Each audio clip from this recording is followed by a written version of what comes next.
கர்த்தருடைய பரிசுத்த நாமம் மகிமைப்படுவதாக. Today's promise verse is taken from Proverbs 23 verse 18. There is surely a future hope for you and your hope will not be cut off. நீதிமொழிகள் 23 அதிகாரம் 18 வசனம். நிச்சயமாகவே முடிவு உண்டு, உன் நம்பிக்கை வீண் போகாது. Have you ever been through a season in life when it felt like your problems would never end? இதை கேட்டுக்கொண்டிருக்கிற தேவ பிள்ளைகளே, என் வாழ்க்கையில காணும் பிரச்சனைக்கு தீர்வே இல்லை என்று மனமுடைந்து இருக்கிறீர்களா?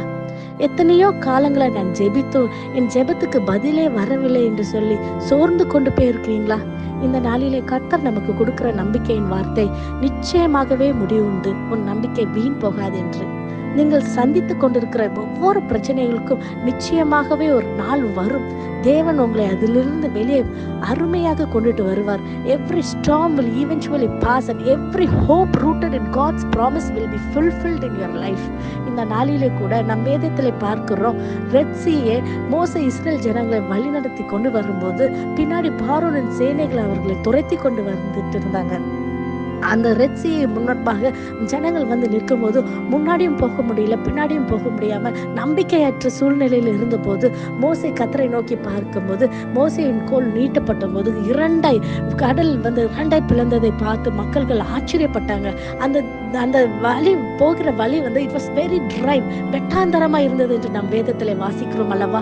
அந்த பாதையை கர்த்தர் எவ்வளவு அருமையாக அந்த ஜனங்களுக்காக, இஸ்ரேல் ஜனங்களுக்காக கர்த்தர் மாற்றி தந்தார். இந்த வேலையில கூட உங்க வாழ்க்கையில இந்த பிரச்சனைக்கு தீர்வே இல்லை, இந்த காரியத்துக்கு எப்படி போனாலும் சொல்யூஷன் இல்லை, இதுதான் முடிவு என்று நினைத்து கொண்டிருக்கிறீங்களா? உங்கள் முடிவுல தான் ஒரு ஆரம்பத்தை கர்த்தர் ஆரம்பிப்பதற்கு அவர் வந்திருக்கிறார். இந்த வேலையிலே நீங்கள் நிச்சயமாகவே கர்த்தருடைய வசனத்தை நம்பி அவருடைய வார்த்தையிலே, when you're rooted in Christ's word, surely he will bring you through pass. அவர் நமக்கு ஒரு நல்ல ஒரு வாழ்க்கையை, நம்ம வாழ்க்கையை ஆசீர்வதிச்சு செழிப்பாய் மாற்றுகிறார். எரேமியா 29 1 வசனம் இவ்வாறு சொல்கிறது, For I know the plans I have for you, declares the Lord, plans to prosper you and not to harm you, plans to give you a hope and a future. எவ்வளவு ஒரு நம்பிக்கையான வார்த்தை அல்லவா? நாம் கண்களை மூடி ஜெபிப்போமா? நேசிக்கிற நல்ல பிதாவே, இந்த காலை வேலைக்கு நமக்கு நன்றி செலுத்திக்கிறேன் அப்பா. நீர் கொடுத்த வாக்குத்தத்த வசனத்துக்காய் நன்றி அப்பா.